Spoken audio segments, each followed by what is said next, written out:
Hello दोस्तों, मैं हूं आपका दोस्त एडवोकेट शिवेंद्र प्रताप सिंह। आज हम आपको बताएंगे, अक्सर आपने देखा होगा कि पति पर आरोप यह भी होता है कि इसका कहीं और संबंध है, किसी और महिला से संबंध है। और जब पत्नी द्वारा एफआईआर दर्ज कराई जाती है तो उसमें एफआईआर में उस महिला का भी नाम लिखा दिया जाता है।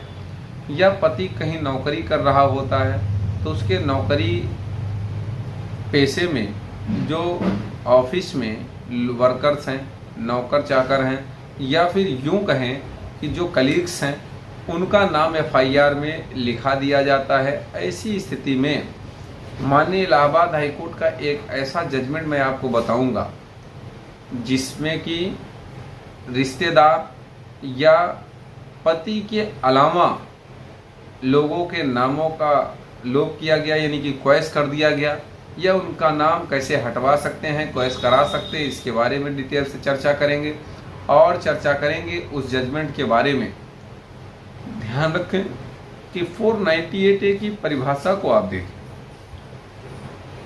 498A आईपीसी या वर्तमान समय में धारा 85 बीएनएस भारतीय न्याय संहिता,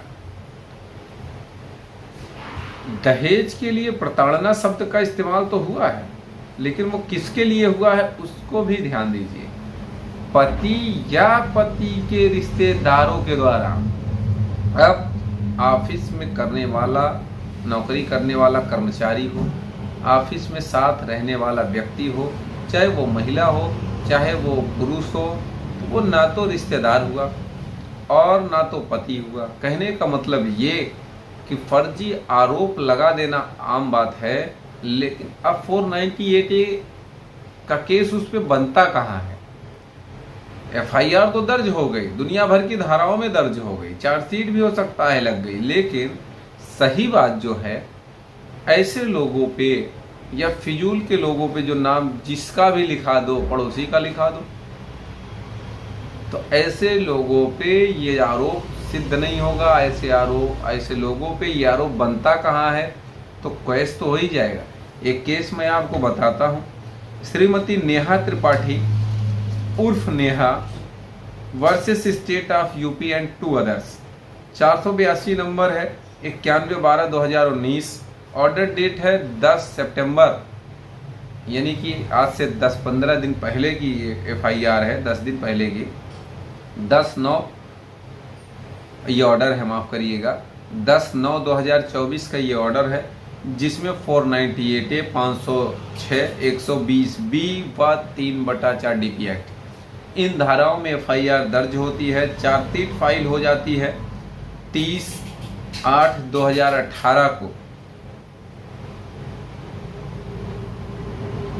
और इस चार्जशीट को क्वैश भी कर दिया जाता है, ये कह के कि ना तो ये पति है और ना ही पति के रिश्तेदार हैं।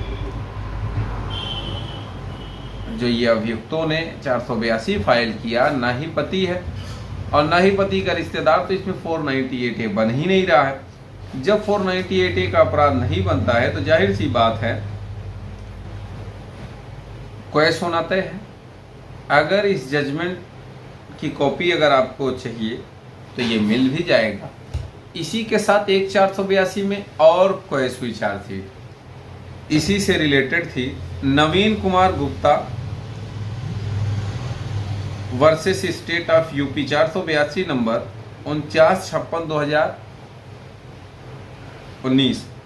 कहने का मतलब ये कि देखिए, अगर आपकी एफआईआर में, किसी भी एफआईआर में पति या रिश्तेदारों के अलावा किसी व्यक्ति का नाम है, चाहे वो महिला हो चाहे वो पुरुष है, तो उसको दुनिया भर के मुकदमे लड़ने की जरूरत नहीं है, सीधे हाई कोर्ट जाना चाहिए, हाई कोर्ट से क्वैश हो जाए। अच्छा, वैसे भी आपको बता दें, पति के अलावा भी जैसे रिश्तेदार भी हैं, उनका भी नाम बड़े आराम से क्वैश हो जाता है, क्योंकि उस पर भी जो आरोप लगाए जाते हैं कोई प्रमाण नहीं होता है। वो कहीं और रह रहे हैं, एफआईआर कहीं और हो रही है, ससुराल कहीं और है, तो दुनिया भर के जो फालतू के एलिगेशंस लगाते हुए एफआईआर दर्ज होती है, आज नहीं कल वो क्वैश ही होती है।